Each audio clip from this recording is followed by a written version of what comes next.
संत श्रोमणी आचार्य भगवान गुरुदेव श्री विद्यासागर जी महाराज की, पूज्य आचार्य श्री समय सागर जी महाराज की, निर्यापक्ष मनमनवर श्री वीर सागर जी महाराज जी की, समस्त मुनियारिका संघ की। क्या था, क्या हूँ, क्या बनूं, रे मन अब तो सोच, वरना मरना वरण कर, बार बार अफसोस। आचार्य भगवान ने एक दोहा लिखा है, क्या था, क्या हूँ, क्या बनूं, रे मन अब तो सोच। अर्थात हम कल तक कैसे थे, आज क्या है और कल हमें क्या बनना है। इस मन को बार बार सोचना चाहिए। कितने लोग सोचते हैं?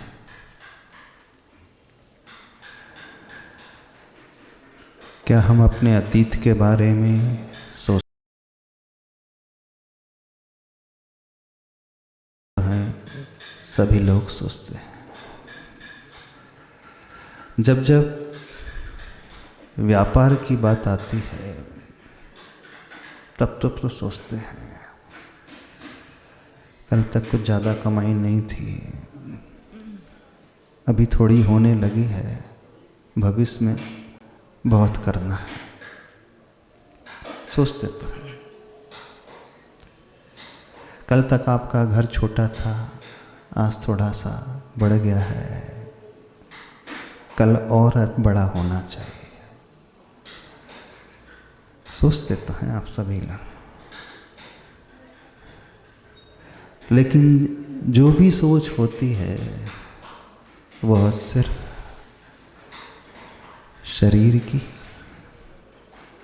शरीर की सुविधाओं की, व्यापार की, परिवार की। यहाँ कोई भी ऐसा व्यक्ति नहीं है जो अपने भविष्य को लेकर के विचार ना करता हो। हर व्यक्ति यहाँ पर, हर व्यक्ति सोचता है अपने अपने सपनों के बारे में, और यह सोच उसकी बहुत अर्ली एज में ही शुरू हो जाती है। जब आप लोग 10th क्लास में पढ़ते थे, 10वीं 11वीं में थे, उसी समय बच्चा सोचने लगता है। जब वो 15 वर्ष 14 वर्ष का होता है तभी वह सोच शुरू कर देता है कि मुझे आगे क्या करना है, क्या पढ़ना है, कहाँ पढ़ना है। जितनी भी सोच होती है वह सिर्फ बाहर की होती है। लेकिन आचार्य भगवान कह रहे हैं, हम सब ने बाहर के बारे में बहुत सोचा, बड़ी लंबी प्लानिंग सबकी हो गई है। कितना धन होना चाहिए आज से 10 साल बाद, 5 साल बाद, ये सबने सोचा। कौन कौन सी गाड़ी होना चाहिए, इसकी भी प्लानिंग है। कौन सा मोबाइल होना चाहिए, यह वो देखते रहता है।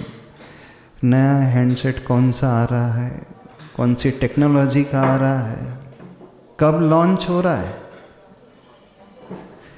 ड्रेसेस में वो हमेशा विचार करते रहता है कौन सी ड्रेस खरीदना है। इवन शूज़ की भी बात करें तो उसकी प्लानिंग रहती है। ऊपर से लेकर नीचे तक हर व्यक्ति की प्लानिंग रहती है, लेकिन उसकी जो प्लानिंग रहती है वह सिर्फ शरीर तक केंद्रित रहती है। और शरीर की सुविधाओं तक केंद्रित रहती है। शरीर के बारे में भी वो सोचता है, रेगुलर मेडिकल चेकअप कराता है, कहीं मैं बीमार तो नहीं हूँ। हर जगह, हर व्यक्ति हर जगह बड़ा सतर्क रहता है। हर 6 महीने में, 1 साल में डॉक्टर के पास चले जाता है। कोई बीमारी भविष्य में ना आ जाए, हार्ट का checkup, full body test, blood का चेकअप करता है ना। मेडिक्लेम पॉलिसी भी बनाता है, LIC की पॉलिसी भी बना करके रखता है। LIC की पॉलिसी बनाना, मेडिक्लेम की पॉलिसी बनाना अच्छी बात है, दूरदृष्टि का परिणाम है। जो दूरदृष्टि रखता है वो हमेशा इस प्रकार की पॉलिसी बनाता है। इवन आप शोरूम से जब गाड़ी परचेस करते हो, लेकर के आते हो, निकलने के पहले ही शोरूम से पहले इंश्योरेंस करा लेते हो। क्यों करा लेते हो? एक्सीडेंट ना हो जाए? नहीं, यदि एक्सीडेंट हो जाए तो पूरा जो है रिकवरी हो जाना चाहिए। बड़ी चिंता है आपको आपकी गाड़ी की। तो जो आप इंश्योरेंस कराते हो तो आपके मन में क्या ये विचार आता है कि एक्सीडेंट हो जाए? क्यों सोचते हो कि एक्सीडेंट हो जाए? ये सोचा करो ना, हम गाड़ी खरीद करके जा रहे हैं, हमारा एक्सीडेंट ही कभी ना हो।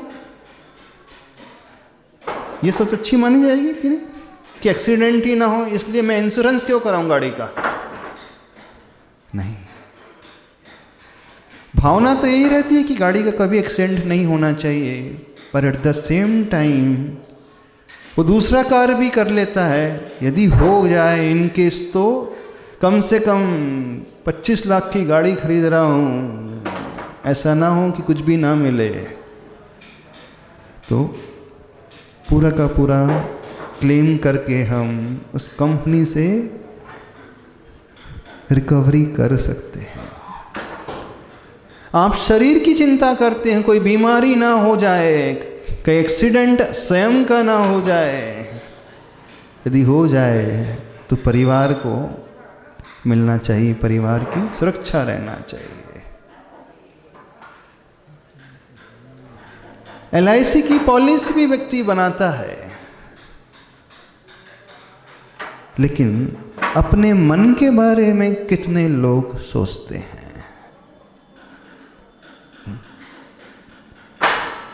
अपनी आत्मा के बारे में कितने लोग सोचते हैं? कितने लोगों ने अपनी पॉलिसीज बना ली है आने वाले भाव की? नहीं बनी। समझदार व्यक्ति कहीं भी यात्रा करता है तो पहले रिजर्वेशन कराता है। विदाउट रिजर्वेशन शायद कोई भी नहीं जाता होगा आज के ज़माने में, कोई नहीं जाता। रिजर्वेशन कितने समय पहले करा लेते हैं आप लोग?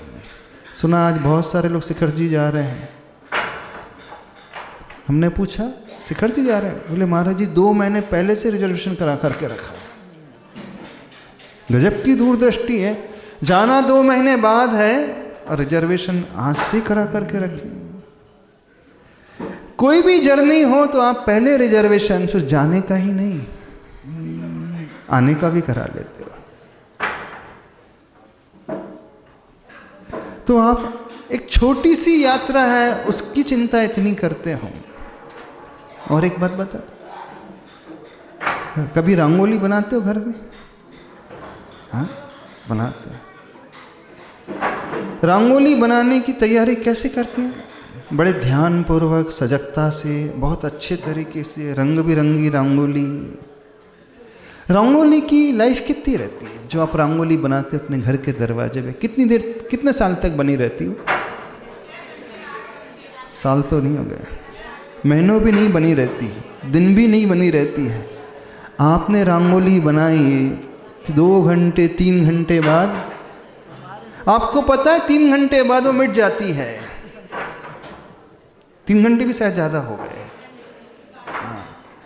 चौका लगा हो, साधु आ गए हैं, घर में आने वाले हों, नगर में हों, तो आप नवदा भक्ति करने के पूर्व घर में रंगोली बनाते हैं और आपको पता है 1 घंटे से ज़्यादा वो रंगोली नहीं चलने वाली है, लेकिन उस 1 घंटे की जो टिकने वाली रंगोली है उसकी तैयारी कितनी अच्छे से करता है व्यक्ति। सारे कलर्स ला करके रखता है, डिज़ाइन सोचता है, कैसी रंगोली बनाना है, कैसी रंगोली अच्छी लगेगी। आप अपने शरीर की चिंता करते हो, आप अपने भविष्य की चिंता करते हो, आप अपने व्यापार के बारे में सोचते हो, आप अपने बच्चों की पढ़ाई के बारे में सोचते हो। सब व्यक्ति सोचने वाले होते हैं क्योंकि दूरदृष्टि सबकी है, लेकिन अपने बारे में सोचने वाले कितने हैं? स्वयं के मन की और स्वयं की आत्मा के बारे में सोचने वाले कितने हैं? किसी ने नहीं सोचा। आने वाला भाव आपका कैसा रहेगा? पिछला भाव आपका कैसा था और वर्तमान का भाव आपका कैसा है?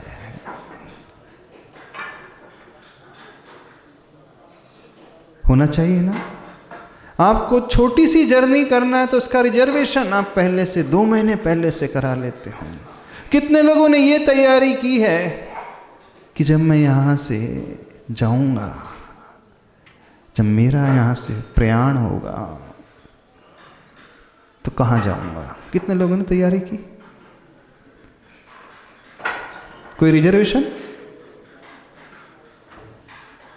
कोई रिजर्वेशन नहीं। कहाँ? कोशिश तो तब होगी जब पहले सोचेगा वो। सोचने वाले कितने हैं यहाँ पर कि मुझे कहाँ जाकर के रहना है? क्या चाहते हो? कहाँ रहना चाहते हो? यहाँ से जब जाओगे एक नई यात्रा करके जाओगे और नई डेस्टिनेशन के लिए नहीं सोचते। बड़ा आश्चर्य लगता है, एक रंगोली की चिंता आप करते हो, हाथ में मेहंदी लगाना है तो मेहंदी की आप चिंता करते हो, अच्छी से अच्छी मेहंदी होना चाहिए, अच्छी से अच्छी रंगोली होना चाहिए। पेंट कराना है घर में तो अच्छे से अच्छी पेंटिंग होना चाहिए। और तो घर में जब सफाई की बात आती है तो वहाँ भी व्यक्ति सोचता है घर की स्वच्छता कैसे रहना चाहिए। लेकिन मन के बारे में सोचने वाले कितने हैं? यहाँ जितने बैठे हैं, कितने लोगों ने अपने भविष्य के बारे में सोचा है? कहाँ जाना है आपको? क्या करना है आपको? जो ये नहीं सोचता है, तो आचार्य भगवान लिख रहे हैं, क्या था, क्या हूँ, क्या बनूं, रे मन अब तो सोच। जो नहीं सोचता है, वरना मरना वर्ण कर बार बार अफसोस। वो हर बार मरण को प्राप्त होता है, मरण को ही वर्ण कर लेता है, और जब मरता है तो उसके हाथ में सिवाय पछतावा के, सिवाय अफसोस के, सिवाय रिग्रेट के कुछ नहीं होता। और यही मेंटलिटी अनंतानंत काल से बनी हुई है। यही मानसिकता अभी तक सबकी बनी हुई है। हर बार वो सबके बारे में सोचता है, लेकिन स्वयं के बारे में कभी नहीं सोचता। क्यों नहीं सोचते हो? क्यों विचार नहीं करते हो कि मरने के बाद आप कहाँ जाओगे, कहाँ आपको जाना है, कौन हमें पहुंचाएगा? ट्रेन में आपको कौन पहुंचाता है? आप स्वयं चल करके जाते हो, टैक्सी से जाते हो, रिजर्वेशन आप स्वयं करवाते हो, पैसे आप स्वयं देते हो, और ना हो तो उसकी तैयारी भी स्वयं पहले से कर लेते हो। दुनिया में हर व्यक्ति सभी कार्यक्रम की तैयारी पहले से करता है। घर में शादी होना है, फंक्शन होना है, लास्ट मोमेंट का इंतजार करते हो? कभी नहीं। शादी डिसाइड नहीं हुई है उससे पूर्व तैयारी शुरू हो जाती है, प्लानिंग पूरी तैयार हो जाती है। कौन सी जगह करना है, कहाँ डेस्टिनेशन मैरिज करना है, कहाँ बुकिंग करना है, कौन सी ड्रेस खरीदना है, कौन सी ड्रेस पहनना है, कैसी ज्वेलरी होना चाहिए, कैसे सारे कपड़े सेट, कैसे गेटअप होना चाहिए। लेकिन यदि तैयारी नहीं होती है तो स्वयं की तैयारी नहीं होती। क्यों आखिर ऐसा हो रहा है? यह विचार सबसे महत्वपूर्ण है। अभी तक हमने इसके बारे में आज तक विचार नहीं किया और इसीलिए भटकते रहे, हर बार हर भाव में भटकते रहे। मरण को तो प्राप्त होते रहे, लेकिन मरने के बाद कहाँ पहुँचना? मरता तो हर व्यक्ति है, और पहुँचता कहाँ उसे खुद नहीं पता कि मैं कहाँ पहुँचूंगा। इसलिए क्योंकि वो तैयारी ही नहीं करता। कहीं आपको जाना है तो ट्रेन में ऐसे बैठ जाते हैं क्या? सत्य यही है, ट्रेन से ही आपकी यात्रा होती है। पहले सारी इंक्वायरी करते हैं कौन सी ट्रेन में बैठना है, कौन सी दिशा की ट्रेन में बैठना है, किस प्लेटफॉर्म में पहुंच गए हैं, जहाँ ट्रेन आ गई है बैठ गए कहीं पे भी नहीं। ट्रेन नंबर चेक करते हो कौन सी दिशा वाली ट्रेन है, कैसे उसकी टाइमिंग क्या है। लेकिन अपने जीवन के बारे में कोई विचार नहीं करता। बड़ा आश्चर्य लगता है। और हम बड़ों बड़ों की बात कर रहे हैं जिन्होंने अपनी जिंदगी के क्षेत्र में सब कुछ किया, खूब कमाया, अच्छा नाम कमाया, खूब किया। वे लोग भी इस बारे में नहीं सोचते। पढ़े लिखे लोग जो हैं, ऐसे लोग भी इस बारे में नहीं विचार करते। एक अनपढ़ व्यक्ति जिसने कुछ पढ़ाई नहीं की है, जिसे कुछ ABCD नहीं पता है, उसकी जिंदगी इस प्रकार की हो जाए तो समझा जा सकता है। लेकिन जो पढ़ा लिखा व्यक्ति है, जो समझदार है, चिंतनशील है, दूरदृष्टि को रखने वाला है, वो ना सोचे तो आश्चर्य नहीं लगता। स्वयं के ऊपर आपको आश्चर्य नहीं होता कि हमारे जीने का ढंग कैसा है,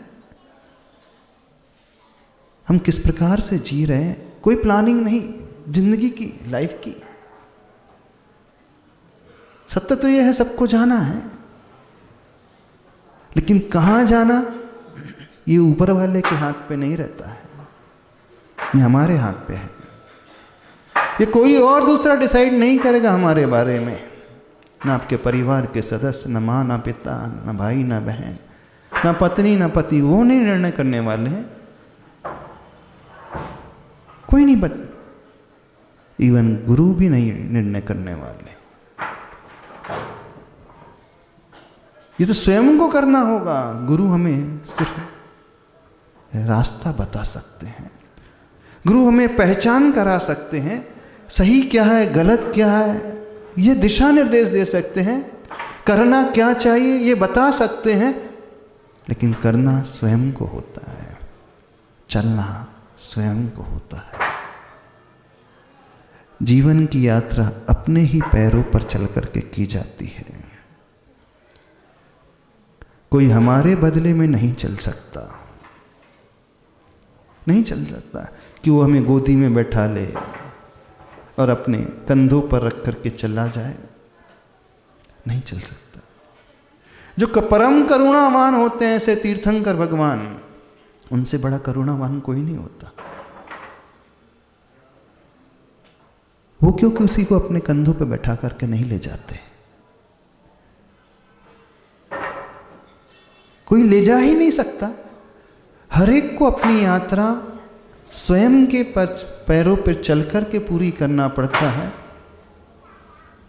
समझदार व्यक्ति की पहचान होती है, मुझे अपनी भविष्य की यात्रा का निर्णय, भविष्य की दिशा का निर्णय, कौन सी गाड़ी में बैठ करके और कौन सी डेस्टिनेशन में, कौन सी मंजिल में पहुंचना है। समझदार व्यक्ति ये करने वाला ही होता है।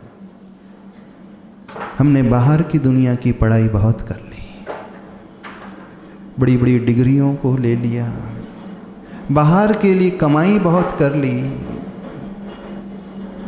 परिवार के लिए कमाई बहुत कर ली सबने, बच्चों के बारे में सोचने वाले बहुत हो गए, शरीर के इसमें बारे में सोचने वाले बहुत हो गए, मेडिक्लेम को लेकर के, LIC की पॉलिसी केसेस को लेकर के, लेकिन स्वयं के बारे में सोचने वाले कितने हैं?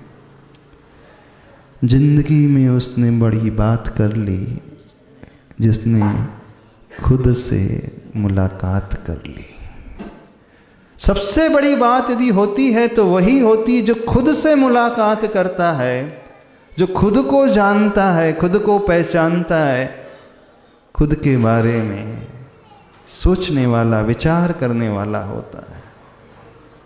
और आश्चर्य है, हर व्यक्ति यहाँ पर जी रहा है, सोच रहा है, विचार कर रहा है, लेकिन सिर्फ दूसरों के बारे में,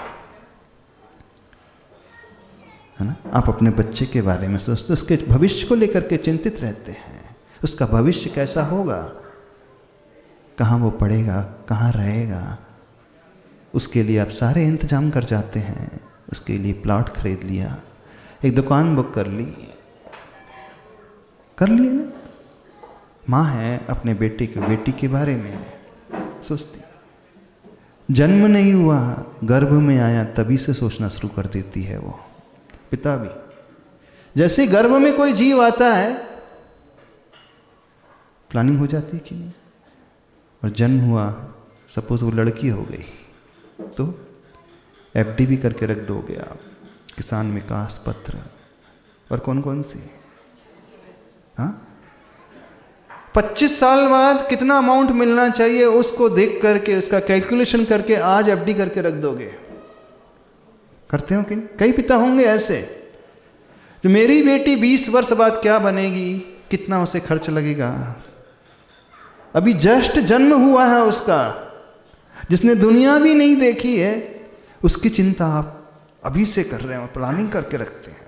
माँ भी है, पिता भी है, एक बेटा होता है, उसकी प्लानिंग भी पहले दिन से हो जाती है, लेकिन स्वयं की प्लानिंग किसी की नहीं होती। आश्चर्य नहीं लगता आपको? आपका सारा जीवन किसके लिए है? दूसरों के लिए, पर के लिए। किस किस के बारे में आप सोचते हो? बेटे के बारे में, बेटी के बारे में, पोते के बारे में, पोती के बारे में, पिता के बारे में, माँ के बारे में, भाई के बारे में, बहन के बारे में, सबके बारे में सोचते हैं व्यक्ति। लेकिन यदि सोचते नहीं हैं, सोचने के लिए निषेध नहीं कर रहे हैं हम, सोचो, करो, कर्तव्य का पालन पूरा होना चाहिए, लेकिन स्वयं के बारे में भी सोचना कि नहीं सोचना, कि हमें क्या करना है, हमें किस प्रकार से भविष्य को अपना बन देखना है, ये भी सोचना चाहिए कि नहीं? ठीक है, आप बच्चों को खिलाते हो, भोजन करा दिया, तो स्वयं भोजन नहीं करते? माँ का कर्तव्य बच्चों को पहले खिला देना चाहिए, खिला देती है माँ, लेकिन स्वयं के लिए भूल जाती है क्या? तो स्वयं को भी खिलाना है कि नहीं खिलाना? और याद रखें, यदि हम स्वयं स्वस्थ रहेंगे तो दूसरों को अच्छे से संभाल सकते हैं। यदि हम स्वयं संभले हुए होंगे तो दूसरों को बचा सकते हैं। यदि हमारे भीतर शक्ति होगी तो दूसरों को उठा सकते हैं। हम ही बीमार पड़ जाएं, हम ही इतने अशक्त हो जाएं, हम ही कुछ ना कर सकें, तो दूसरों को कैसे ध्यान में रखेंगे बताओ? तो पहले स्व कि पहले पर क्या आता है बताइए? पहले स्व कि पहले पर नहीं, लेकिन कुछ लोग होते हैं वो हमेशा पर के लिए सोचते हैं, पर कल्याण के बारे में सोचते हैं, और जो पर कल्याण के बारे में सोचता है वो बहुत महान होता है, परोपकारी होता है ना? और आपसे बड़ा परोपकारी इस दुनिया में कोई नहीं है। आपसे बड़ा परोपकारी इस दुनिया में कोई नहीं है। हर एक व्यक्ति यहाँ जितने बैठे हैं, आपसे बड़ा महान इस दुनिया में कोई नहीं, क्योंकि आप हमेशा पर के बारे में सोचते हो, कभी अपने बारे में नहीं सोचते। परोपकारी व्यक्ति की पहचान क्या होती है? जैसे आचार्य भगवान परोपकारी हैं कि नहीं? उन्होंने सबके बारे में सोचा, पशुओं के बारे में सोचा, गायों के बारे में सोचा, जैनों के बारे में, अजैनों के बारे में, समाज के बारे में, मंदिर के बारे में, अच्छी शिक्षा के बारे में, अच्छे संस्कार के बारे में। तो परोपकारी है कि नहीं? आप भी परोपकारी हो ना? आप भी बेटे के बारे में सोचते हो, बेटी के बारे में सोचते हो, पिता के बारे में सोचते हो, भाई के बारे में सोचते हो, बहन के बारे में सोचते हो, परिवार के बारे में सोचते हो, नाती पोते के बारे में सोच रहे हो। परोपकारी हो कि नहीं? बस अपने बारे में नहीं सोचते। तो जो अपने लिए अपनी चिंता नहीं करता, दुनिया की चिंता करता है, तो महान व्यक्ति हुआ, परोपकारी हुआ। तो आप परोपकारी हो, महान हो कि नहीं? नहीं। तो फिर क्या? आपने शायद धर्म को बहुत अच्छे से समझ लिया है। अपनी चिंता नहीं करना, पर की चिंता करना है। अपना कल्याण नहीं करना, पर का कल्याण करना है। इसलिए आप दिन रात लगे परिवार के कल्याण में। तो ये महानता का लक्षण है? ये मोह का लक्षण है। बिल्कुल ये मोह का लक्षण है। और गलती ये हो गई कि व्यक्ति ने मोह को ही महानता का लक्षण समझ लिया है। अभी आपने कहा ना, सबका निर्वाह करना भी तो हमारा कर्तव्य होता है कि नहीं? होता है, लेकिन उन्हीं में लगे रहे ना। हाँ, कुछ लोग थोड़े समझदार हो जाते हैं, अब वो अपने बारे में भी सोचते हैं। इसलिए सवेरे से उठ कर के मॉर्निंग वॉक के लिए जाएंगे, फिजिकल फिटनेस सेंटर जाएंगे, जिम जाएंगे, अच्छे से अच्छी डाइट, अच्छे से अच्छा भोजन करेंगे, है ना? अपने आप को फिट रखने के लिए सारी एक्टिविटीज़ करेंगे, हमेशा रेगुलर मेडिकल चेकअप कराते रहेंगे, डॉक्टर के पास जा कर के इलाज कराते रहेंगे। अब तो आप अपने बारे में सोच रहे हो? नहीं, क्यों?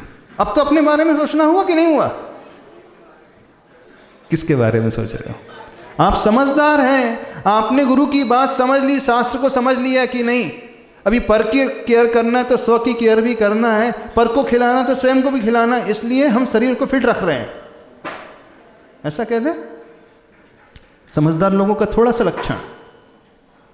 पर यह भी पर के बारे में ही तो सोचना हुआ। पर को ही खिलाना है, पर को ही पोषित करना है, पर को ही संभालना है।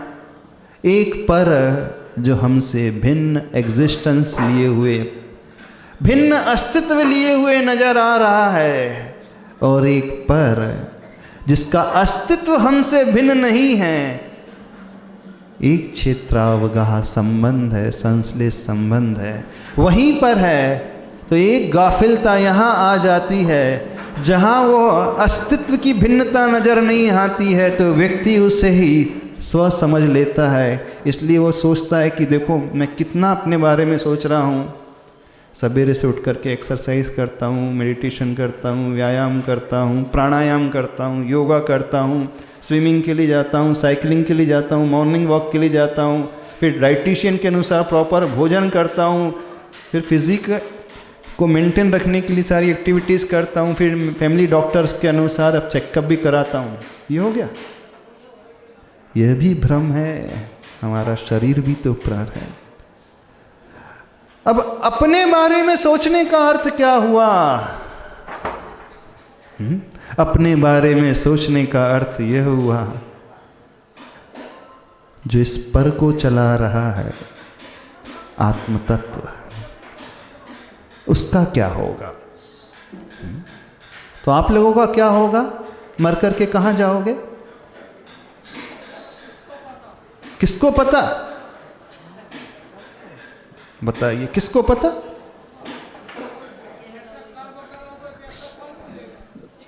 तो यही तो पता है। किसको पता है? हर एक व्यक्ति को पता है कि मैं मर करके कहाँ जाऊंगा।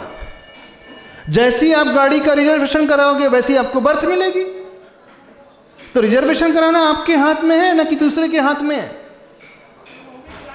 हाँ, रिजर्वेशन कराओ, सोचो तो सही मैं कर क्या रहा हूं, किसके लिए कर रहा हूँ। जिंदगी निकल गई पर का ध्यान रखते रखते, जिंदगी निकल गई पर को खिलाते खिलाते, जिंदगी निकल गई बच्चों को संभालते, पोतों नाती को संभालते संभालते, जिंदगी निकल गई शरीर को खिलाते खिलाते, शरीर की केयर करते करते। ये सारे पर हैं। क्या था, क्या हूँ, क्या बनूं, रे मन अब तो सोच। मैं कल क्या था, कल मेरी विचारधारा क्या थी, कल मेरा मन का परिणाम कैसा था, आज वर्तमान में कैसा है और आने वाले भविष्य में मैं कैसा रहूँगा। कुछ तो सोचना चाहिए। जो ये सोचना शुरू कर देता है बस वहीं से उसकी जीवन की दिशा बदलना शुरू हो जाती है। और जहाँ दिशा बदलना शुरू हो गई फिर वहीं से उसकी दशा बदलने का पुरुषार्थ प्रारंभ हो जाता है। इतने महान मत बनिए आप लोग। जिंदगी निकल गई परोपकारी का कार्य करते करते, अब थोड़ा सा अपने बारे में भी सोच लीजिए। जिंदगी निकल गई पर के लिए करते करते, जीते जीते, क्यों आशीष, जिंदगी निकल गई बच्चों के लिए जीते जीते, अब अपने लिए कब जियोगे। उसकी शुरुआत इस सोच से होती जो आचार्य भगवान कहना चाह रहे हैं, इस दोहे में लिख रहे हैं। सोचिए आखिर क्या बनूंगा मैं, मेरा भविष्य क्या होगा, आने वाला भाव क्या होगा, उसकी पॉलिसी कौन बनाने वाला है। यहाँ पर अपने शरीर की पॉलिसी आपने बना ली, LIC की पॉलिसी बना ली। लिखा रहता है जीवन के बाद भी, जीवन के साथ भी, जीवन के बाद भी। अरे मरने के बाद आपको कुछ नहीं मिलता, दूसरों को मिलता है। लिखा तो है जीवन के बाद भी, जीवन के बाद भी वो नहीं आता अगले भाव में, जीवन के बाद भी दूसरे उसका उपभोग करते हैं। आप क्या उपभोग कर रहे हो, उसमें एक और कंफ्यूजन आ गया कि हाँ जीवन के बाद भी, तो मेरी LIC की पॉलिसी जीवन के बाद भी यानी अगले भाव में मिलेगी ऐसी। परोपकारी, जितने बैठे हैं परोपकार में आएगा। बच्चों को खिला रहे हैं, बहुत बड़ा परोपकार कर रहे हैं, आपसे ज्यादा महान दानी देवता बचा नहीं संसार में। हाँ, पशु भी कर लेता है, पशु भी कर लेता है, कौन सा पशु नहीं करता है। परोपकारी तो वहाँ से शुरू होती है जब व्यक्ति अपने परिवार को छोड़ करके पड़ोसी के परिवार के लिए भी वो कार्य करता है जो अपने बच्चों के लिए करा। वहाँ से परोपकारिता की शुरुआत होती है। बच्चों के लिए, परिवार के लिए करना परोपकारिता नहीं है, यह सिर्फ मोह का लक्षण, कर्तव्य है बस, इससे ज़्यादा कुछ नहीं है। आप बहुत दान दे रहे हो, जब से आपने बच्चों को पैदा किया खूब दान दे रहे हो। रोज़ दान देते हो कि नहीं, बच्चों को आहार दान दे रहे हो, ठीक है, कर रहे हो। बच्चों को रोज खिला रहे तो आहार दान दे रहे हो, ऐसा है। बच्चों का पेट भरना है, आहार दान में आएगा। बच्चों को पैसा दे रहे तो अर्थ दान में आ जाएगा। हाँ, बच्चों को बचा रहे तो अभय दान में आ जाएगा। बच्चों को स्कूल भेज रहे तो ज्ञान दान में आ जाएगा। बच्चों को दवाई दे रहे तो औषध दान में आ जाएगा। नहीं, परोपकारी का काम कर रहे हैं ना। औषध दान, बच्चों के लिए दवाई कर रहे हैं, औषध दान हो गया। भोजन करा रहे हैं, आहार दान हो गया। जीवन बचा रहे हैं, अभय दान हो गया। स्कूल कॉलेज भेज दिया, ज्ञान दान हो गया। तो चारों दान आप घर में कर रहे हैं, रोज सवेरे से लेकर शाम तक। बढ़िया, क्या गजब की परिभाषा आपके दान की। हाँ, क्या गजब की परिभाषा आपकी परोपकारिता की। ऐसी परोपकारिता होती है। तो इतने परोपकारी मत बनिए, हमें कह रहे हैं। थोड़ा सा अपना भी ध्यान रख लीजिए। बस यह भाव जिसके भीतर आ जाता है, वहीं से उसके जीवन की दिशा बदलना शुरू हो जाती है। उसे विचार आता है, अब कुछ आने वाले भव की भी तैयारी कर लूँ, कहीं ऐसा ना हो। सोच तो रहा हूँ ऊपर जाऊँगा और गिरूँगा नीचे, कहीं ऐसा ना हो जाए। चाह तो है ऊपर की और पहुँच जाएंगे नीचे। ऊपर जाना, नीचे जाना, मनुष्य बनना, पशु बनना किसी और ऊपर वाले के हाथ में नहीं है, ये सिर्फ हमारे हाथ में है। ये निर्णय करने वाले हम स्वयं हैं। क्योंकि जिस चाल से और जिस दिशा में हम चल रहे हैं, वो यह चाल और दिशा दोनों बता देती है कि व्यक्ति कितने समय में कहाँ पहुँचेगा। सीधी सी बात है। आपकी गाड़ी की स्पीड जितनी है और आपकी गाड़ी की दिशा जिस ओर है, 8 घंटे बाद आप कहाँ पहुँचेंगे कोई भी बता सकता है, स्वयं पता चल जाएगा। उसमें किससे पूछने की आवश्यकता है? किसी अवधि ज्ञानी से पूछने की आवश्यकता नहीं कि 8 घंटे बाद मैं कहाँ पहुँचूंगा। जिस चाल से आप चल रहे हो, जिस चरित्र का आप पालन कर रहे हो, उससे पता चल जाएगा कि भविष्य में आपका जन्म कहाँ होगा। जितनी मूर्छा आपने रखी है, मोह भाव आप रखा है यहाँ पर, उससे ज्ञात हो जाएगा कि आप ऊपर जाओगे कि नीचे जाओगे। ये निर्णय किसी और के हाथ में नहीं होता है, सिर्फ हमारे हाथ में होता है। बस इतना कहना चाह रहे हैं कि सोच लेना क्या बनना है। आचार्य भगवान कह रहे हैं क्या था, क्या हूं, क्या बनूं। बड़ा अच्छा दोहा है, इसे हर व्यक्ति को चिंतन करना चाहिए इस बारे में। इस दोहे को याद कर लो, क्या बनना है। तो क्या बनना है आपको, क्या बनना है, किसको पता? आपको ही पता है क्या बनना है। रिजर्वेशन होता है, काउंटर लगा है, बता दें कहाँ होता है? प्रतिमा ले लोगे तभी काउंटर है, रिजर्वेशन हो गया आपका ऊपर का। प्रतिमा ले लो, रिजर्वेशन हो जाएगा आपका ऊपर का, स्वर्ग का। कर लो। किसने कहा रिजर्वेशन नहीं होता है? जितने लोग प्रतिमाधारी हैं नियम से ऊपर जाकर के पैदा होंगे। मोह में आसक्त रहोगे, रिजर्वेशन हो गया नीचे का। जितनी मूर्छा है, जितना आरंभ है, जितना परिग्रह है, नीचे का रिजर्वेशन नरक का हो गया। किसे नहीं पता? जितनी कषाय रखोगे उतना ही अशुभ का रिजर्वेशन हो गया। जितना ही पुण्य का, धर्म का कार्य करोगे उतना ही शुभ का हो गया। तो ज़्यादा समय नहीं है ना? समय हो गया है, समय हो गया है ना? हो गया समय भैया, किसी का भरोसा नहीं है, ज़्यादा समय नहीं है। इस कारण कह रहे हैं अभी सोच लो क्या बनना है। बोलिए आचार्य परमेष्टि गुरुदेव श्री विद्यासागर जी महाराज की जय। हाँ आशीष, हाँ क्या बोलना है, सूचना।